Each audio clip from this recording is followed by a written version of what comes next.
Halo, selamat sore pemirsa. Demikian tadi berita pilihan iNews Sore yang akan menemani selama 2 jam ke depan. Bersama saya Aprilia Putri. Dan saya Abraham Silaban. Kita awali iNews Sore hari ini dengan informasi Menteri Sosial Juliari Peter Batubara dan pejabat pembuat komitmen Kementerian Sosial Adi Wahyono menyerahkan diri ke gedung Komisi Pemberantasan Korupsi usai ditetapkan sebagai tersangka kasus dugaan suap bansos COVID-19.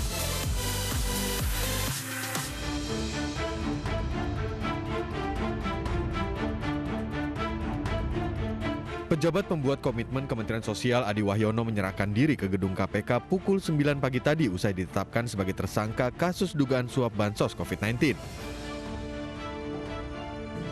Berdasarkan informasi yang kami terima, benar, Minggu pagi ini sekitar jam 9 waktu Indonesia Barat, tersangka AW telah datang menyerahkan diri menghadap penyidik KPK.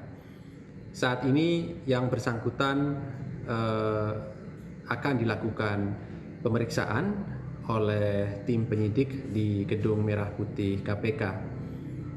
Perkembangannya tentu nanti akan kami informasikan lebih lanjut. Sebelumnya Menteri Sosial Juliari Peter Batubara dini hari tadi sekitar pukul 3 menyerahkan diri ke gedung KPK usai ditetapkan sebagai tersangka. Tidak ada sepatah kata pun yang keluar dari Menteri Sosial terkait penetapannya sebagai tersangka. Juliari langsung naik ke lantai 2 gedung KPK untuk menjalani pemeriksaan. Sebelumnya KPK menggelar operasi tangkap tangan pada Sabtu dini hari dan mengamankan 6 orang. Dalam perkembangannya KPK menetapkan 5 orang sebagai tersangka. Dari Jakarta, Tim Liputan iNews melaporkan.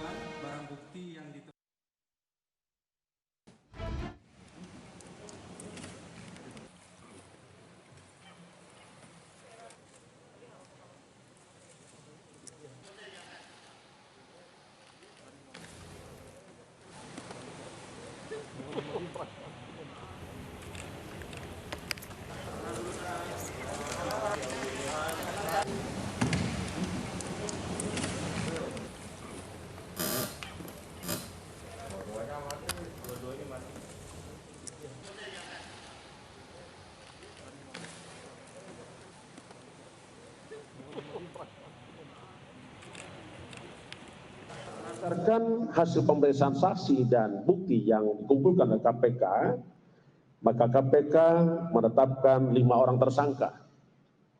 Yang pertama sebagai pemberi yaitu, sebagai penerima yaitu saudara JPB. 2, saudara MJS, dan 3 adalah saudara AW. Sementara sebagai pemberi adalah AIM dan HS. Lepasan paket bansos sembako periode pertama diduga diterima P kurang lebih sebesar 12 miliar yang pembagiannya diberikan secara tunai oleh MJS kepada JPB melalui AW dengan nilai sekitar 8,2 miliar. Pemberian uang tersebut selanjutnya dikelola oleh EK dan SN selaku orang kepercayaan saudara JPB untuk digunakan membayar berbagai kebutuhan pribadi saudara JPB. Kementerian Sosial Republik Indonesia menyesalkan adanya sejumlah oknum Kemensos yang ditetapkan sebagai tersangka dalam kasus dugaan suap pengadaan barang dan jasa bantuan sosial COVID-19. Kemensos mengaku prihatin dengan kejadian tersebut. Wakil Sekretaris Jenderal Kementerian Sosial Sartono Laras merespon ditetapkannya sejumlah pejabat Kemensos termasuk Mensos Juliari Batubara dalam kasus dugaan suap pengadaan barang dan jasa penanganan COVID-19 oleh KPK Minggu dini hari. Kemensos menjelaskan akan bersikap terbuka dan kooperatif untuk membuka akses informasi demi kelancaran proses hukum yang saat ini masih bergulir di KPK. Hal ini sebagai upaya Kemensos dalam mendukung pemberantasan korupsi. Kementerian Sosial juga berkomitmen untuk menuntaskan sejumlah program penyaluran bantuan sosial yang realisasinya mencapai lebih dari 90% di penghujung tahun 2020. Rekan-rekan media yang kami hormati, baik yang hadir secara langsung maupun secara fisik. Pertama, kami ucapkan terima kasih atas waktunya Terima kasih.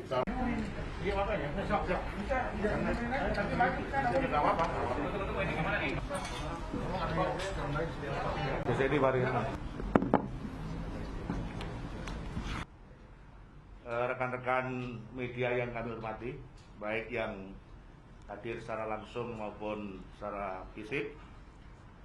Pertama, kami ucapkan terima kasih atas waktunya. Terima kasih. Assalamualaikum warahmatullahi wabarakatuh. Kementerian Sosial akan terus bekerja keras untuk melaksanakan dan menyelesaikan program-program, baik itu program yang reguler maupun program yang secara khusus non-reguler dari sisa kegiatan kami di tahun 2020 yang akan segera berakhir. Dan juga kami akan mempersiapkan ya pada tahun 2020 di akhir tahun anggaran ini, tahun Desember, mempersiapkan pelaksanaan program tahun 2021 yang harus sudah kami salurkan di bulan Januari tahun 2021 nanti. Karena ada program-program yang berkaitan juga dengan bantuan sosial dan juga program-program lainnya. Saat ini total anggaran Kementerian Sosial ya mengalami satu perubahan beberapa kali. Terakhir besaran anggaran kami adalah 134,00 triliun, 134 triliun. Dan realisasinya sudah lebih dari 97,2% untuk per hari ini, per 6 Desember tahun 2020 atau tertinggi dari kementerian dan lembaga. Sementara untuk jumlah anggaran yang masuk untuk skema program perlindungan sosial yang dari Kementerian Sosial itu sebesar 128,78 triliun dan realisasinya juga sudah 98%. Saya kira Pemirsa, untuk mengetahui kondisi terkini terkait penangkapan Menteri Sosial, sudah ada rekan kami Armalina di gedung Kementerian Sosial dan Vicky Rian di gedung KPK. Terlebih dahulu kita akan menuju ke Vicky Rian. Bagaimana situasi terkini di gedung KPK? Vicky. Ya baik Abraham dan juga April, memang hingga sore hari ini Menteri Sosial Juliari Batubara ini masih menjalani pemeriksaan oleh penyidik Komisi Pemberantasan Korupsi di Gedung Merah Putih KPK. Artinya memang ini sudah lebih dari 13 jam Juliari Batubara ini diperiksa sejak dirinya tadi menyerahkan diri sekitar pukul 3 dini hari tadi. Memang selain Juliari Batubara ada satu lagi tersangka yang masih menjalani pemeriksaan di Gedung Merah Putih KPK ini, yakni Awe, yang tadi pagi ini juga menyerahkan diri sekitar pukul 9 pagi. Awe ini diketahui merupakan pejabat pembuat komitmen yang dalam kasus ini berperan bersama MJS sebagai pihak yang menentukan besaran fee Rp10.000 per paket sembako yang dan juga menunjuk langsung rekanan proyek bansos COVID-19. Dan dalam kasus ini memang Abraham dan juga April diketahui sudah ada 5 orang yang telah ditetapkan sebagai tersangka oleh KPK. 3 diantaranya ini sebagai pihak yang menerima, yang diketahui adalah Juliari Batubara dan juga MJS dan juga serta AW. Selain 3 orang tersangka, 2 lainnya ini diketahui merupakan pihak yang memberi, yakni ada AIM dan juga HS. Dari total 5 tersangka yang sudah ditetapkan oleh KPK, 3 diantaranya ini sudah ditahan dan sementara 2 lainnya yakni Menteri Juliari Batubara dan juga AW saat ini masih terus menjalani pemeriksaan oleh penyidik Komisi Pemberantasan Korupsi. AB dan April, kembali ke Anda. Baik, selanjutnya kita ke Kementerian Sosial Republik Indonesia. Sudah ada rekan Armalina di sana. Armalina, apakah ada penggeledahan di sana, Armalina?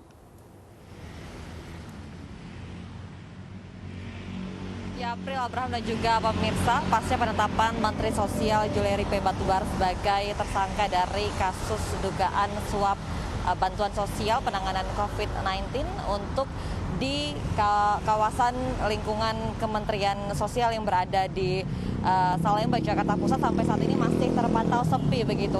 Kami masih menanti ini apakah akan ada upaya penggeledahan dari KPK di lingkungan Kementerian Sosial Republik Indonesia, terutama untuk di ruangan Menteri Sosial Juliari P. Batubara. Dan dari pantauan kami ini juga untuk pengamanan cukup diperketat dengan ditutupnya sejumlah pintu masuk untuk ke dalam lingkungan gedung Kementerian Sosial Republik Indonesia. Namun tadi siang dari Kementerian Sosial melalui Sekjen Kemensos RI Hartono Laras merespon dengan ditetapkannya sejumlah pejabat Kementerian Sosial termasuk Menteri Sosial Juliari P. Batubara dalam kasus dugaan suap ini yang menyesalkan dengan hal tersebut, dan juga beliau mengatakan akan bekerja sama juga kooperatif untuk membuka akses informasi demi kelancaran proses hukum yang saat ini masih bergulir di KPK. Lalu juga dari Kementerian Sosial tadi juga berkomitmen untuk menuntaskan sejumlah program penyaluran bantuan sosial yang realisasinya sudah mencapai lebih dari 90% hingga penghujung akhir tahun 2020 ini. Untuk sampai saat ini itu saja masih bisa kami sampaikan, dan kami juga masih menanti apakah akan ada upaya penggeledahan dari pihak KPK atau tidak pada sore ini. Kembali ke studio April dan juga Abraham. Terima kasih Armalina melaporkan langsung dari kantor Kementerian Sosial, dan sebelumnya Fikirian melaporkan langsung dari kantor KPK. Selamat bertugas kembali rekan-rekan. Pemirsa, Presiden Joko Widodo menegaskan tidak akan melindungi menterinya yang terlibat korupsi. Sementara itu, Ketua KPK Firly Bahuri pernah mengancam akan menetapkan hukuman mati bagi koruptor dana bansos.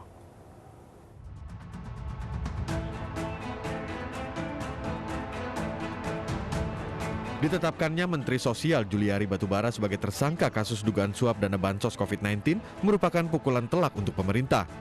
Presiden Joko Widodo menegaskan tidak akan melindungi yang terlibat korupsi dan pemerintah akan terus konsisten mendukung upaya pencegahan dan pemberantasan korupsi. Saya tidak akan melindungi yang terlibat korupsi, dan kita semuanya percaya KPK bekerja secara transparan, secara terbuka, bekerja secara baik, profesional, dan pemerintah akan terus konsisten mendukung upaya pencegahan dan pemberantasan. Sebelumnya jauh-jauh hari KPK telah mengingatkan pejabat untuk tidak korupsi dana COVID-19. Ketua KPK Firly Bahuri bahkan mengancam menerapkan hukuman mati. Hal ini disampaikan Firly dalam RDP dengan Komisi 3 DPR RI 29 April 2020 lalu. Di bagian akhir kami akan menyatakan sikap bahwa KPK tetap akan bertindak tegas dan sangat keras kepada para pelaku korupsi, terutamanya dalam keadaan penggunaan anggaran penanganan bencana. Kenapa kami lakukan? Karena sebagaimana yang kami sampaikan di pembukaan, salus populi suprema leg esto, keselamatan masyarakat merupakan hukum tertinggi. Maka bagi yang melakukan korupsi dalam suasana bencana, tidak ada pilihan lain kita menegakkan hukum, yaitu tuntutannya pidana mati. Menurut Firly, KPK akan berpedoman pada Undang-Undang Nomor 31 Tahun 1999 tentang pemberantasan tindak pidana korupsi, di mana dalam pasal 2 ayat 1 disebut setiap orang yang melawan hukum melakukan perbuatan memperkaya diri, orang lain atau suatu korporasi dan merugikan keuangan negara, dipidana penjara paling singkat 4 tahun dan paling lama 20 tahun, dan denda paling rendah 200 juta dan paling banyak 1 miliar rupiah. Dan pada pasal 2 ayat 2 dalam hal tindak pidana korupsi sebagaimana dimaksud dalam ayat 1 dilakukan dalam keadaan tertentu, pidana mati dapat dijatuhkan. Tim Liputan iNews melaporkan. Pemirsa, Menteri Sosial Juliari Batubara ditetapkan sebagai tersangka dalam dugaan kasus korupsi dana bantuan sosial COVID-19. Terjeratnya Juliari Batubara menambah panjang deretan menteri yang terjerat korupsi. Rekan saya Abraham Silaban akan merangkum sejumlah menteri yang terjerat korupsi. Silakan Abraham. Iya, April, Juliari Batubara tidak sendiri dalam rentet panjang nama-nama menteri kabinet Jokowi yang pernah terseret kasus korupsi. Kita akan lihat satu persatu siapa saja menteri dalam kepemimpinan Presiden Joko Widodo yang terjerat lebih dahulu tersandung kasus korupsi. Ini kita mulai dari yang terakhir, Juliari P. Batubara, Menteri Sosial berlatar belakang Partai PDI Perjuangan terseret kasus dana bantuan sosial COVID-19. Diduga menerima uang suap senilai 8,2 miliar rupiah dalam proyek bansos, bantuan dalam bentuk paket sembako COVID-19 bernilai triliunan rupiah. Juliari Batubara sudah menyerahkan diri tadi pagi setelah ditetapkan tersangka bersama dengan beberapa pejabat PPK lainnya. Sebelumnya, belum lama ini ada menteri yang terseret korupsi juga, yaitu Edi Prabowo dari Partai Gerindra. Kita ketahui Wakil Ketua Umum Partai Gerindra yang menjabat sebagai Menteri Kelautan dan Perikanan terseret kasus ekspor benih lobster. Yang bersangkutan juga diduga menerima gratifikasi ataupun suap dalam perkara perizinan ekspor lobster. Selanjutnya kita akan lihat siapa saja lagi. Dua nama tadi adalah nama menteri dalam kabinet Jokowi Ma'ruf. Nah, di sini kita lihat nama Idrus Marham. Sama jabatannya alias pendahulu dari Juliari Batubara, pernah menjadi Menteri Sosial dan terseret kasus suap PLTU Mulut Tambang Riau 1. Ia divonis 3 tahun penjara, ia kemudian naik ke tingkat kasasi dan dikurangi jumlah hukumannya dan September silam sudah menghirup udara bebas. Ia berlatar belakang Partai Golkar, sempat menempati posisi strategis yaitu sebagai Sekjen Partai Golkar. Selanjutnya, selain Idrus Marham, kita lihat ini adalah pejabat teras PKB, Partai Kebangkitan Bangsa, yaitu Idrus Marham yang didapuk menjadi Menteri Pemuda dan Olahraga, namun akhirnya ia terseret dalam kasus suap dana hibah Kemenpora. Ia divonis 7 tahun penjara. Ia diduga menerima uang suap dalam proyek KONI waktu itu dari Sekjen KONI. Ia juga merupakan menteri dari berlatar belakang partai politik. Dari 4 nama tersebut, keempat nama adalah menteri yang berkiprah di politik dan didapuk menjadi seorang menteri di era Presiden Jokowi. Apakah kemudian ada nama menteri lainnya? Kita berharap tidak demikian, namun kita dukung KPK untuk menegakkan hukum seadil-adilnya bagi siapapun yang berusaha untuk mencederai dan mencuri uang rakyat.